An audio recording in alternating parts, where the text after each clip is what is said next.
Yeah, dear Nicolas, dear Ajay, welcome here from Leipzig in Germany.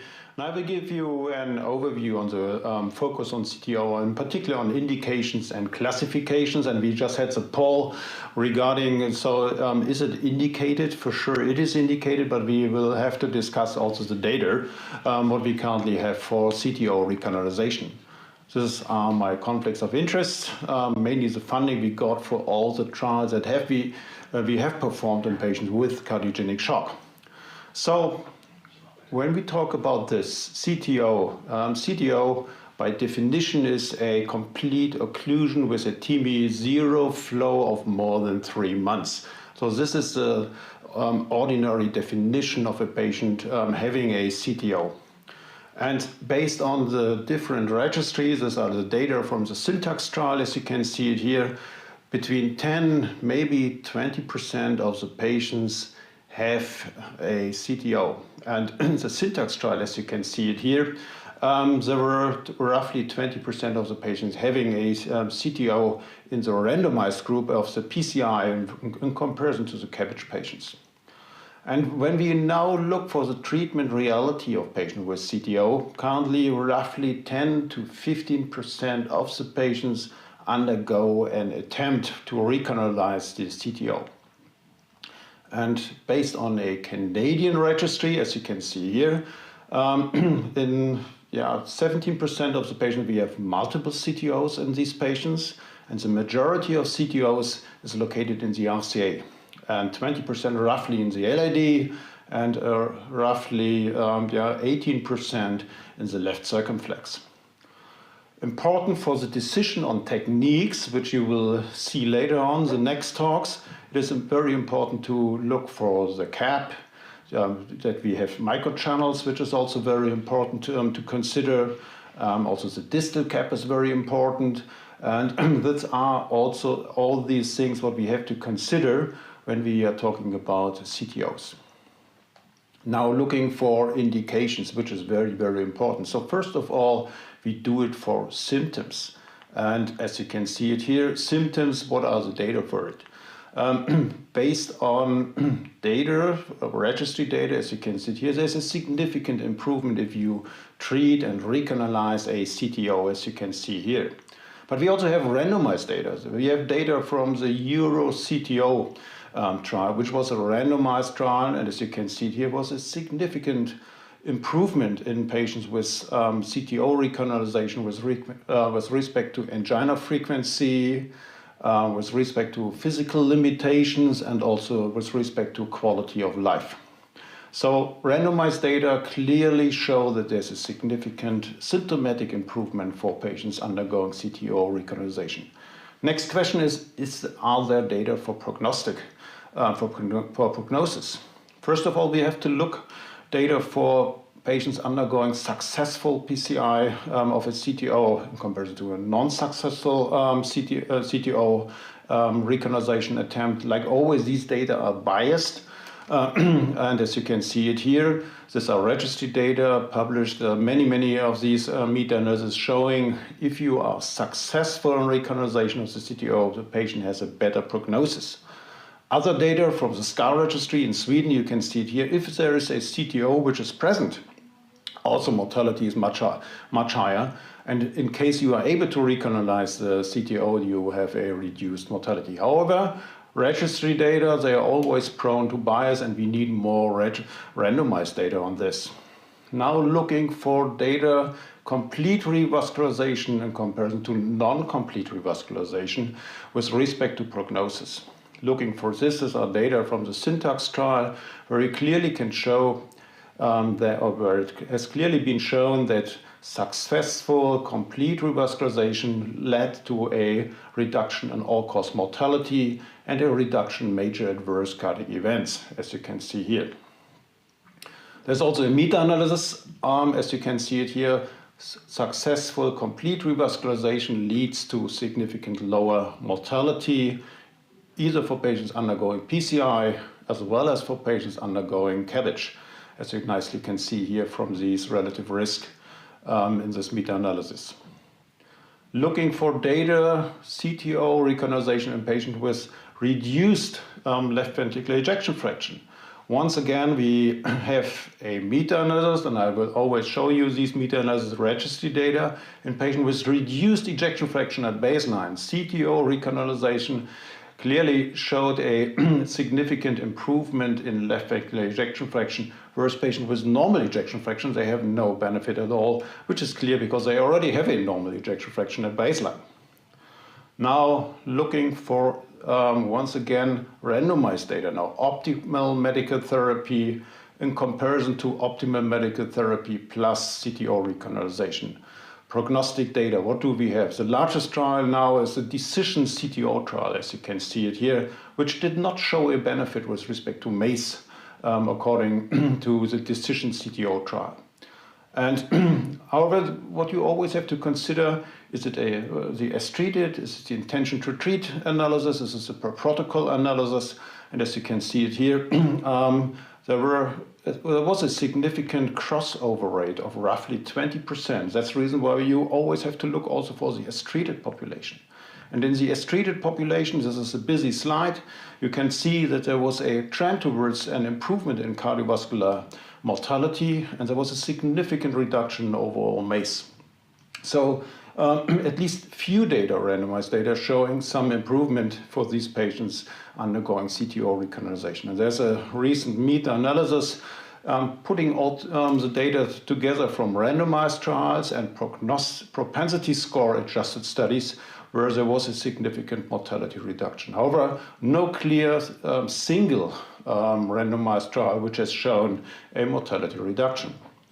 Based on current guidelines, these are the ESC revascularization guidelines. Currently, it's a 2A recommendation to perform CTO recanalization in experienced hands in patients with symptoms. This is very important. Or in case patients have significant large burden of ischemia. So these are the current indications based on guidelines.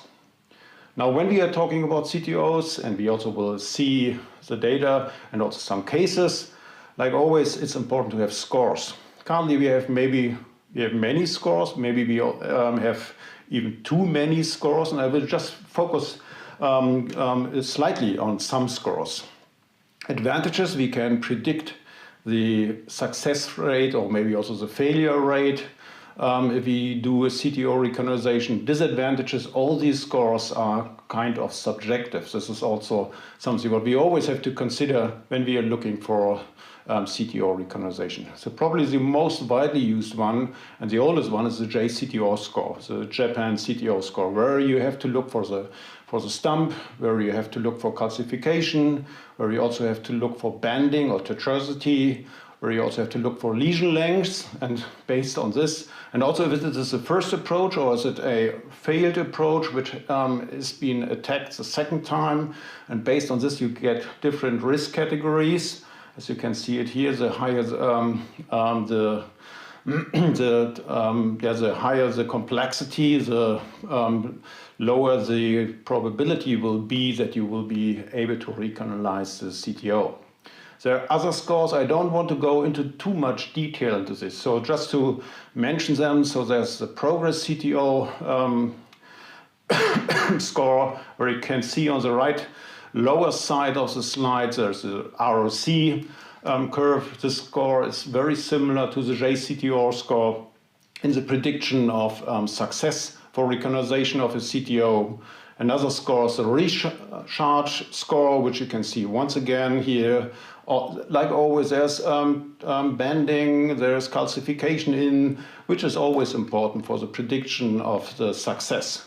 Another one is as you can see here, once again, ROC curve, recharge score, very similar to progress CTO, and also very similar to the JCTO score.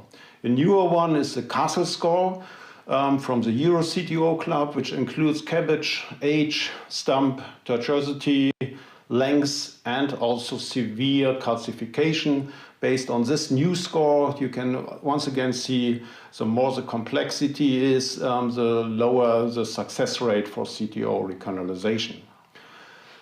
Based on this, and what we usually do, we mainly use the Ajay CTO score. If you are a more dedicated center, you can also consider to use these other scores, the progress CTO scores. There are many other scores which you can use, and so this is something what you have to consider. And now coming to the last slide of my talk, just showing you, this were mainly the indications and the classifications for patients with CTO. The major important thing is that you know the techniques, that you know these classifications, and this will be a very important step for the integration of a good technology for the best success to perform CTO recanalization. Thank you very much for attention. Holger, that was a fantastic overview of the data for CTOs, as well as some of the technical capacity to look at scores to determine success rates. I think because we have a mixed audience for this course, maybe I'll take a quick question from you about, there's a prevailing wisdom here that CTOs are chronic, they're collateralized, they don't need to be done. How do we as interventionalists bridge the gap between what we know can be done and the success rates you've seen with what this common view is? Sorry, for some technical reasons, I haven't got everything what you have said. Sorry. Oh, sorry. I was just going to say quickly, many people feel that there's no sham-controlled trials, CTO shouldn't be done, and then we as interventionalists recognize that we can make patients better and treat these successfully. How do we bridge the gap educationally, and do we need more data? Do we need more education? What do we need? I think the most important thing is defining the indication, and the most important thing for indication is for sure symptoms. So if you have symptoms, or maybe you have a reduced ejection fraction, this is what we currently consider reduced ejection fraction together with viability, what we consider a clear indications for patients to undergo CTO recanalization. This will also be the patient we will show you later on. If you ask me, probably will also need more data. So as you know, I'm a trialist, and I'm always trying to rely on large-scale randomized trials, on RCTs, and this is very important. And so currently we have these few randomized trials, but probably we will need more to clearly show that there's a prognostic benefit. The symptomatic improvements, this is clearly shown, as I've shown to you the Euro-CTO trial and also all the registry trials, and there's for sure there's a benefit, but you will always need this proper selection of patients to undergo CTO recanalization. You should not do it in every CTO patient. I think this is very important. Just seeing a blocked coronary artery does not justify to do a CTO recanalization in every patient. Great. I think Nick's going to be asking some other questions. Yeah, so to add to what Holger is saying, I think it's very difficult to design the perfect randomized study for patients with chronic total occlusions and to demonstrate the clinical benefit of chronic total occlusions, because the spectrum of these CTOs is so variable. I mean, you have the very easy ones, you have the very tough ones, and when you design a trial, you want to be somehow selected to a particular set of lesions, and I think we haven't learned the proper identification tools so far to create a proper randomized study. I think the current randomized trials that have been presented so far are definitely underpowered. They're relatively small trials, and you know, it's a potpourri of CTO phenotypes basically. So I think, I'm not sure whether we need a sham control trial, but I do believe that we need a little bit more scrutiny in how to define the proper CTO for a proper randomized controlled trial. That said, I do have a question for Margaret. As you being an experienced CTO operator, how is the CTO program organized in your center? Is it just you, or is it you and the entire staff who is getting involved in the CTO program? How does that work? That's a good question, Nicolas. So in Glasgow, what we've done is that I lead the program. I have a second colleague who is in the process of training in all the kind of more complex techniques. So he will scrub with me for the cases that I will scrub with him, and I'm training him to become a kind of second CTO operator. Up until recently, I do most of the volume. There's 2 or 3 of my colleagues who I'll encourage to do the simpler CTOs, and if they fail antegradely, they'll modify and stage a second procedure with myself.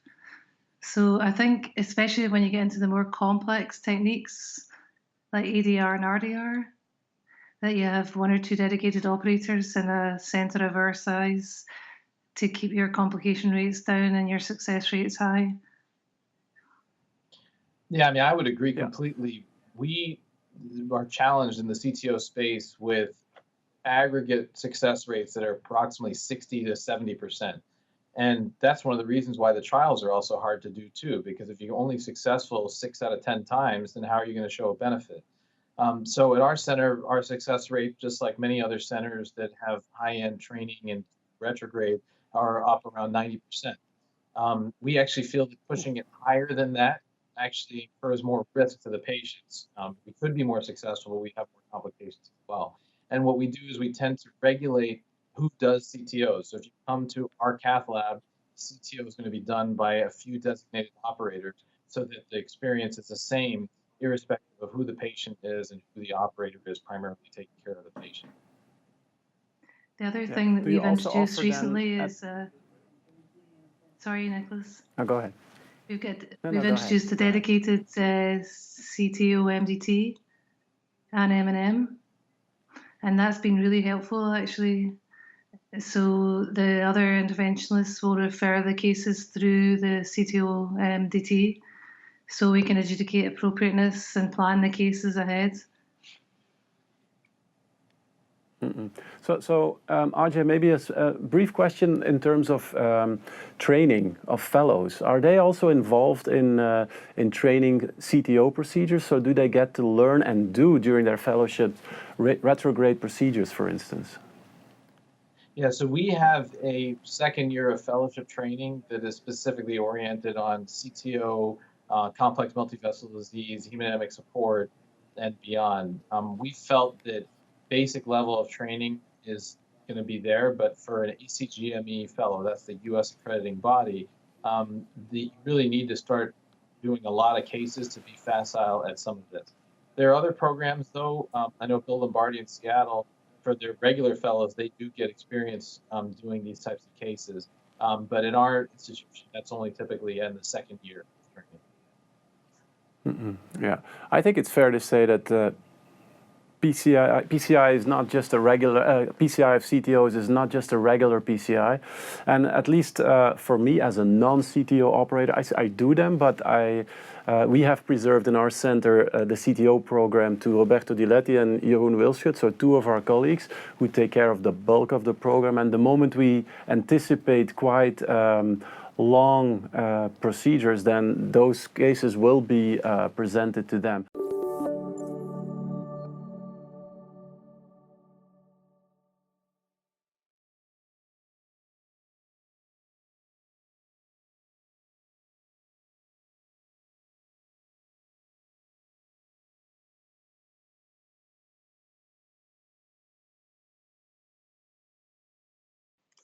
Okay, thank you very much, Nicolas.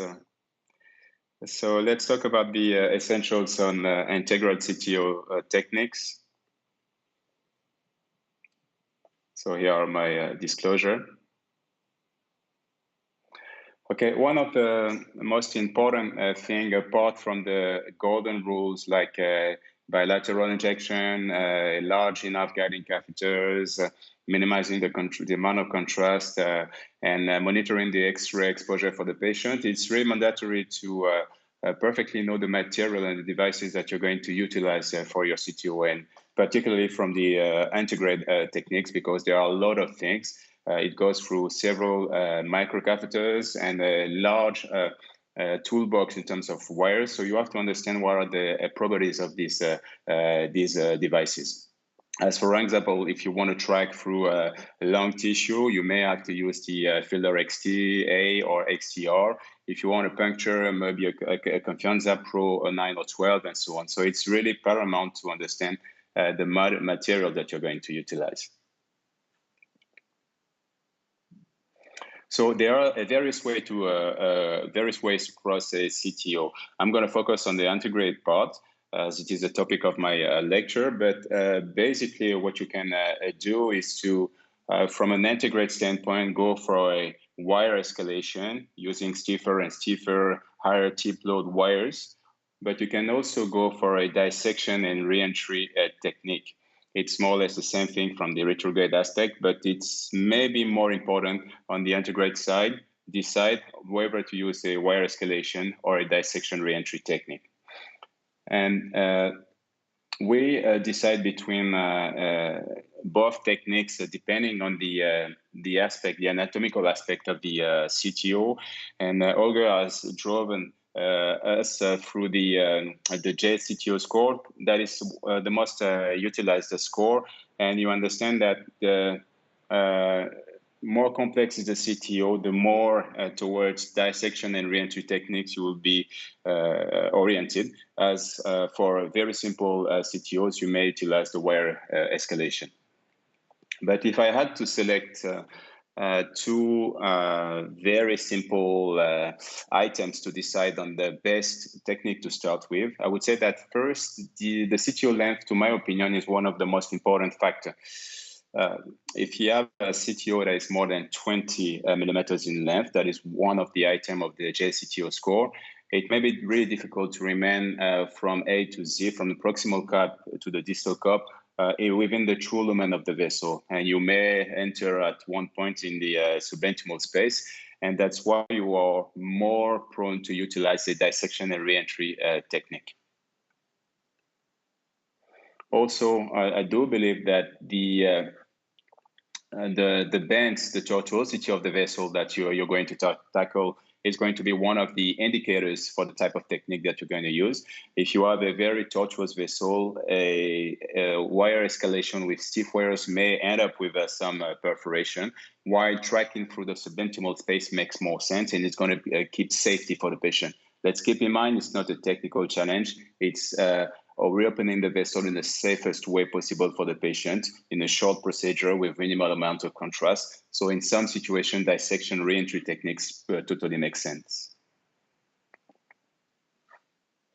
So if we start with the integrated wire escalation techniques, you know the way to manipulate the wire. We move from the drilling technique with fast spinning of the wire to a more controlled drilling with 45 to 90 degrees of rotation of the wire, controlling with a real strong tactile feedback wires to advancement of the wire. But you can also utilize the penetration technique with less rotation of the wire, but more push on the wire. So you need a wire like the Confianza Pro 9 that is able to puncture the vessel and really to be guided with minimal amount of rotation. From time to time, you're going to end up into the false lumen. And if you want to try to keep tracking through the true lumen of the vessel, you're going to utilize the parallel wire technique. That is one of the ancillary techniques that everyone should master. You leave the first wire into the subintimal space, and you use either the same tip low wire or a stiffer wire just to get access to the true lumen again. If you do it bare wires, it's a parallel technique. If you use two microcatheters, it's going to be the CISO technique, so it requires larger guiding catheters. But it's the same principle. IVUS guided is more challenging. It's aiming at tackling complex CTOs with proximal caps and ambiguity, either to puncture, so you need a stiff wire, or once you get access into the CTOs to navigate, if you don't really know where is the true lumen, using a Volcano IVUS and a 8 French guiding catheter is going to help you to better understand where is the true lumen. But it requires a lot of experience and understanding the imaging. So you need maybe one operator fully dedicated to these IVUS guided CTO procedures. Then we have the dissection reentry techniques that all derive from the START technique that was first introduced by Antonio Colombo 15 years ago, and that is itself derived from peripheral procedures. And the idea is to generate a knuckle that is going to track through the vessel and re-enter most of the time at the level of a bifurcation. So you can do that by generating a knuckle on the PCI wire. If it's a field XT, you're going to generate a small knuckle. If you want a large knuckle for large vessel, you may utilize, for example, a Pilot 200. But we have dedicated tools for dissection reentry techniques like the crossboss for controlled dissection or the Stingray balloon and wires for suboptimal tracking and reentry. So the next slide is just to illustrate the amount of techniques that have been elaborated for suboptimal tracking. And you have to understand the principles of each technique because they are really meant to tackle hard proximal caps, like for example, the power puncture. A balloon is going to maintain the microcatheter in place while you're going to puncture with a stiff wire at the proximal cap of the vessel. The base technique in which you're going to enlarge the proximal cap of the vessel and then track with a knuckle wire. So many techniques that you need to understand, you need to get familiar with to be able to track with the suboptimal and tracking techniques. Just an example of the base. So this is a case that was performed by my good friend Stéphane Rinfray. You see that very complex CTO of the obtuse marginal branch with an ambiguous proximal cap, some amount of calcium, and you don't really understand what is the path, the trajectory of the vessel. So what you can do is just to puncture the proximal cap of the vessel, then utilize a balloon. And the balloon is going to enlarge the suboptimal space and allow you to make a path for a couple of centimeters and then use that knuckle to advance through the suboptimal space.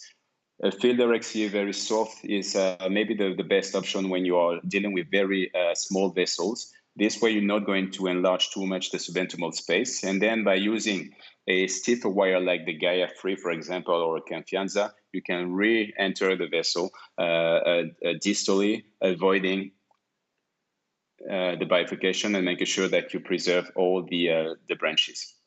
So you see the final result with re-access with a stiff wire like it was a Gaia 3 in that example. Sometimes it's difficult to get a good backup support and the wire crosses, but the balloon doesn't cross. So you need to understand all the anchoring techniques, coaxial anchoring, the balloon anchoring, the side branch anchoring. You need to understand that, but we have dedicated microcatheters. Rotablator is one thing, but the toners are more recently the turnpike gold are one of the tools that you may use in difficult crossing situations.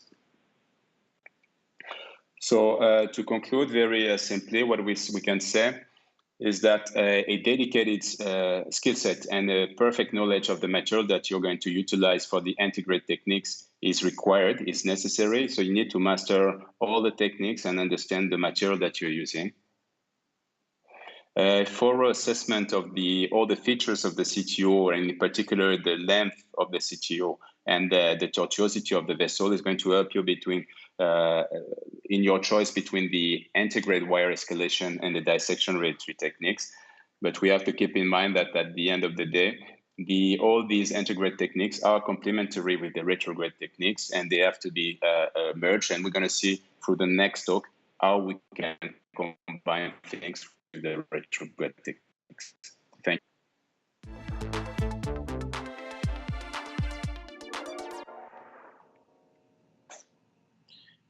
All right. I don't see Nicolas, so I'll go ahead and start asking some questions. Didier, that was a great overview. And there we go. Now I see him. Nicolas is back. It's my bad? Okay. So Didier, this was very practical, but a question for you. When you want to do the base technique, what is the size of the balloon that you use? Do you size it to the vessel, to a 1-to-1 size? Or you use an undersized balloon? What is a typical balloon for that? Thank you.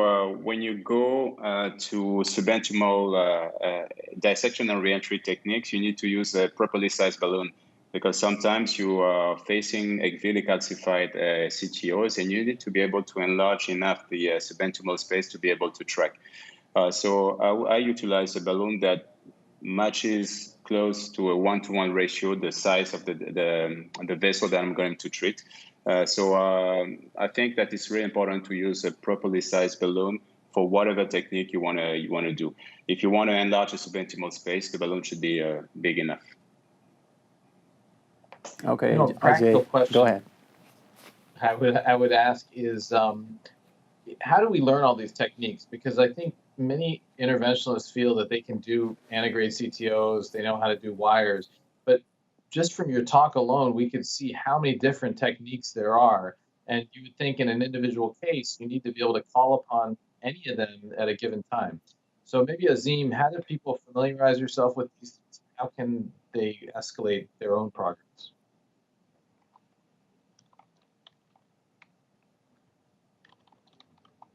He's on mute, I guess. He'll unmute himself. That's a great question, Ajay. I think you realize also from Didier's talk that there's a whole nomenclature. There's so many devices that you need and that you use. So I do believe it's important to, if you're a young interventionist who wants to get into CTOs, you have to think of it, a little bit as you need to get specific training, and it's a long sort of career choice. So a little bit like you've done or Margaret's done, to go and find a good fellowship where you can concentrate on learning these techniques and do a CTO or CHIP fellowship, and then to continue to learn. So to go to courses, to get proctored in using new devices and techniques, to visit experience centers where they regularly do CTOs. And so I think it requires really a continued learning process. The other thing I think is really important to mention is that several of our panelists have actually been very open and forthright about saying that they don't do everything. Normally at interventional meetings, everybody just shows their toughest cases and pretends to be somebody who does every single case that's out there. And the fact that you can see really, really experienced people telling you that they focus on certain things in other areas, they call upon their partners, et cetera. I think that's the kind of collaborative model that we need to aspire to be able to get these toughest types of cases done, both in this space as well as yesterday, as we saw in the structural space. One question about imaging. I want to take this, maybe I'll ask Holger, is the role of CT or other imaging prior to CTO planning? How do you know that the CTO is going to be more straightforward or less?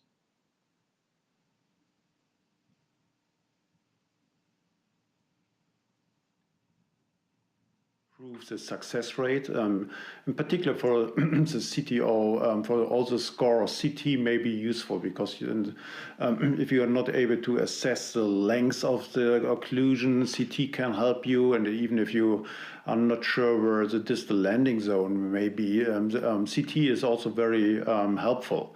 However, there are currently no randomized data showing that CT is really helping you in having a higher success rate. So we use it in selected cases, but not in every patient. So CT is a useful tool which needs to be selected in appropriate patients, and then you can use CT for sure if you have a dedicated CTO program.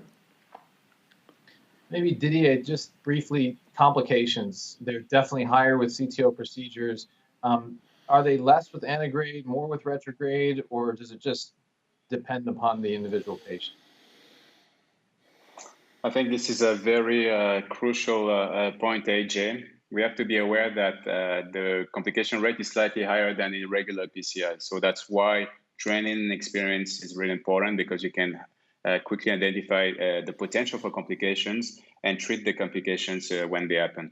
So I think one of the most frequent is perforation, but it's only thrombus formation. So as we work with large guiding catheters, multiple material, it's really important to monitor the ACT and to make sure that it's above 250 or even 300 to make sure that there is no clot formation during the process. But we have to be aware that there are various types of complications and try to prevent them. X-ray exposure, acute kidney injury is one of them. It's not only about perforation and thrombus, it's the overall global appraisal of the patient and making sure that CTO, the CTO opening is going to be beneficial for the patient. Really, really important. And actually, there's data showing that the rate of complications is not dissimilar between antegrade and retrograde. It used to be thought that the retrograde specifically was more complicated in terms of outcomes. Certainly they're harder to rescue from, but perforations in the open CTO registry, large series of patients, were actually equally attributed to antegrade versus retrograde. And that's one of the areas where less experienced operators can get into trouble by just shoving a wire and then someplace with a catheter or microcatheter that's not within the vessel. Now, Margaret is about to talk to us on retrograde. So perhaps you want to just give a quick view on what specific antegrade technique is critical for operators to have, and then we'll let you go on to retrograde.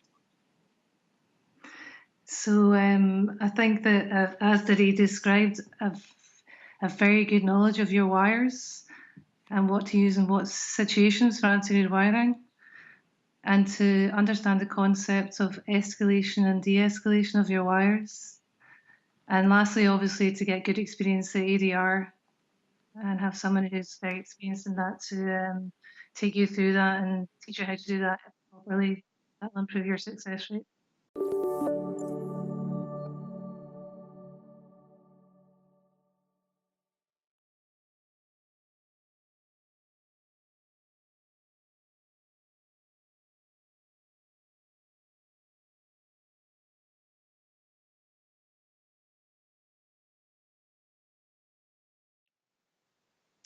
Thanks, Ajay. So Didier gave us a nice overview of the antegrade technique. So I'm going to now take us through the retrograde technique. So much like the antegrade technique, the retrograde technique can be performed either by wiring or by dissection reentry. Next slide. In retrograde wiring, what you're going to do is you're going to approach the CTO from the backwards direction, and you're going to puncture your distal cap, track through the occlusion, and then track through the proximal cap, going from lumen to lumen. Whereas with retrograde dissection reentry, you're deliberately entering the subintimal space and going around the occlusion, re-entering more proximally. In all the published registries, and this is the data from the UK registry, we see that we require to use the retrograde technique in approximately 30% of procedures. When we look at the complexity of the CTO, if we look at the least complex CTOs with a JCTO score of 0 or 1, you'll see we only need to go retrograde in about 5 to 10% of cases. Whereas when you get up into the more complex lesions with JCTO scores of 4 or 5, you're going to have to go retrograde in about 50% of your cases. There are 4 anatomical characteristics to consider when you decide which technique you're going to use. So you're going to look at your proximal cap. Is it clear or ambiguous? Is it tapered or blunt? You're going to look at your distal cap, the same thing. Is it clear or ambiguous, tapered or blunt? And is your distal cap at a bifurcation, or is it disease at the distal landing zone? You'll look at your occlusive segment to see how long it is. Is it tortuous? Is the course ambiguous? Is it calcified? And most importantly for retrograde, you're going to look at what collateral pathways you've got and whether you think they're interventional, whether you're going to be able to get retrograde through them. So when we look at the collateral pathways available, it's going to depend on what your target CTO vessel is. So here, for example, with the right coronary artery CTO, the commonest collateral you're going to have available is going to be an LED septal down to the RPDA, followed by an epicardial collateral from the AV circumflex to the RPLV. Now, while collaterals will be visible in most CTOs, they're only usable for intervention to get retrograde in about 50 to 60% of cases. So the anatomical characteristics that are going to drive you towards the retrograde technique is going to be the presence of a good interventional collateral, an ambiguous or no proximal cap, so maybe an osteal occlusion. If you get the distal cap at the bifurcation, when coming retrogradely is likely to preserve both branches. If there's disease in the distal landing zone, the occlusion is long, the vessel's tortuous, the course is ambiguous, and there's calcification. Now, in a minority of cases, you're going to do retrograde wiring, and in that situation, you're probably going to choose that technique because you've got a very attractive interventional collateral, the CTO is short, and there's a tapered distal cap, while the proximal cap is not attractive. So if we go back to the UK data, what we see is actually across the complexity of CTOs, we only use retrograde wiring about 5% of cases, but the rest of the retrograde procedures are done using RDR. And for that reason, I'm going to concentrate for the rest of the presentation on RDR technique. And we're going to go through that step by step. And I'm going to use a case example to illustrate how that's done. So this is a 62-year-old man with angina and a positive stress test. He's got preserved LV function. He's had a bypass before. He's got a patent lima, and he's got an occluded vein graft to his right. In his native coronary circulation, there's severe proximal LED disease, a CTO in the mid-LED, and there's an occluded non-dominant circumflex. The target for his intervention is a CTO in the native right coronary artery. So how are we going to set up for an RDR? So you're going to use dual access and guide catheters. My default setup is 7 French biradial with a 7 French EBU 3.5 and 7 French AL 0.75, and you're going to do dual injection angiography. So here's a dual injection angiography for this case. So what you can see is we inject the donor system, the left coronary system, first with a slight delay before we inject the antegrade system. And what we see is there's an occlusion in the proximal right coronary artery. We see the distal filling to the distal cap, which appears to be at the bifurcation in the distal right. There's a little bit of dye spillage more proximally into the distal vessel. The occlusion is obviously long. The course is completely ambiguous and there's some calcification. And in the film on the right, we see the left system with the left main proximal LED, which then continues as a septal collateral down to the PDA. So first thing we're going to do is set up antegradally. So we've got our support guide, in most cases now, a guide extension to help with support and also re-entry later in the case. You're going to have a short microcatheter, 135 centimeters, and you're going to approach the proximal cap, probably with a cap penetration wire. And what you're trying to do here is you're going to try and cross the cap or get round the cap and get into the subintimal space. And once you're in the subintimal space, you're going to follow that wire with a microcatheter, just a few millimeters, take your high-risk penetration wire out and replace that with a knuckle wire, which you're going to track into the subintima. As Didier mentioned, sometimes this can be difficult, and there's an array of techniques you can use to get around various problems at the proximal cap that I'll not elaborate on just now. Once you're set up anterogrally, you're going to go retrogrally and set up. So what you're going to do is cross your collateral, get to the distal cap with your wire and your microcatheter, and again you need to try and resolve and cross the distal cap, either at the cap or go round the cap into the subintimal space. And again, once you're in the subintimal space, you're going to replace your penetration wire with a knuckle wire and track that through the subintimal space. So if we, and again, much like the proximal cap, there's an array of solutions if crossing the distal cap is difficult. So back to the case. So once we've got into the septal collateral, as you can see in the film on the right, what you can see is antegradally, we've got a microcatheter and knuckle wire in place. So we're all set up antegradally, and now we're going retrogradely. And what we're doing here is we've got a collateral crossing wire, and we're surfing the septal collateral safely back and forward dynamically till we find a way across into the distal vessel. And once the wire's round into the distal right coronary artery, the next trick is to try and follow that with a microcatheter. Now in this case, that wasn't possible due to the small caliber of the septum. We had to dilate the septal up with a 1.0 balloon. We went back with the microcatheter, it still wouldn't cross. So we had to change down to a low profile microcatheter, which eventually went around. And then what we see in the film on the right hand side is we see that we have knuckle wires both antegradally and retrogradely at the proximal and distal cap. This elucidates that we're dealing with a very long CTO. The course of the CTO is completely ambiguous. We've no idea where we're going to go. So as Didier said, the safest thing to do in this situation is to use knuckle wires to elucidate the course of the vessel. If we use penetration wires, we've got a very high risk of perforation. So we're going to track both knuckle wires antegradally and retrogradely, follow them with the microcatheters until we get the kit to overlap. And you'll see that in the film on the right-hand side once it starts to play. So we've got overlapping antegrade and retrograde knuckles and microcatheters.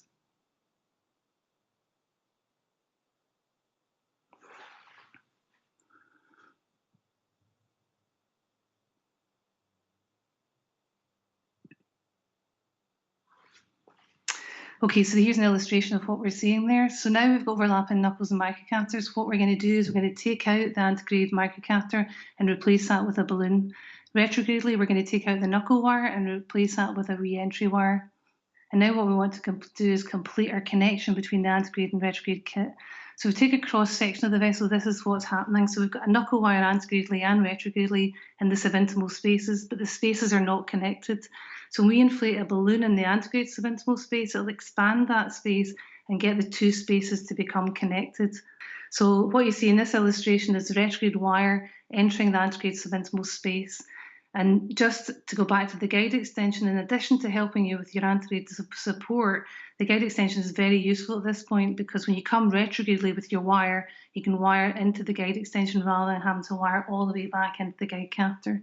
So what you see now in the angiogram on the right is exactly that. You see the balloon inflated, the retrograde wire pointing at the balloon, and then as the balloon deflates, the retrograde wire making that connection and moving towards the antegrade guide catheter.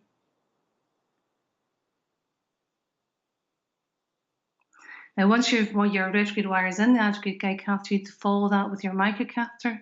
Your retrograde wire is only 180 or 190 centimeters long, so you're going to replace that with a long externalization wire, which you're going to pass all the way through the left guide, round through the collateral, up through the microcatheter, and out your antegrade your guide.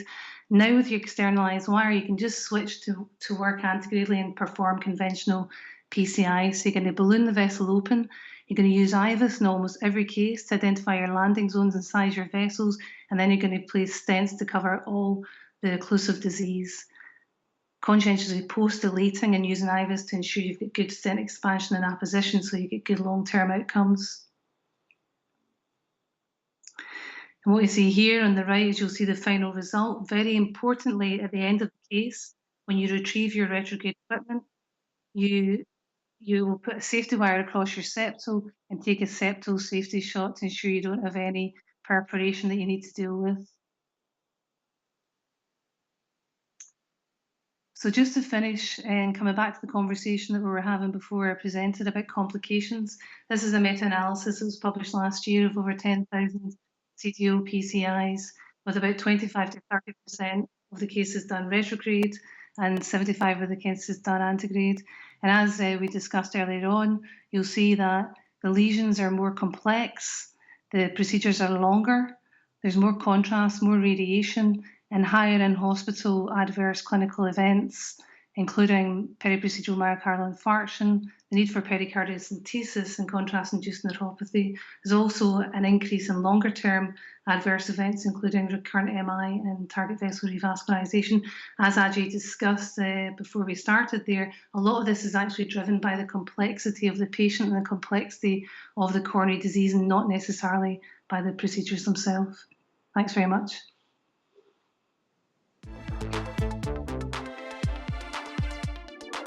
Yeah, I think Ajay is on mute. So let me come with the first question, Margaret. So this was an excellent presentation, and I think, you know, I have the feeling that this web-based program, this webinar, is much more accessible to learn and understand these complex retrograde, antegrade, retrograde card techniques and so on. Because when you are in a loud arena, it's very difficult to keep your focus on the screen. Yeah. Now it becomes very intuitive, so I really enjoyed the presentation, so thank you for that. I have, though, a practical question. You know, we've seen the antegrade techniques, we've seen the retrograde techniques, but do you see a gradual decrease in retrograde attempts because of the better antegrade technologies, you know, the refined wire technologies, you know, you have these Stingrays, the Gaia wires. Do you see a decrease in retrograde cases, or does that doesn't matter?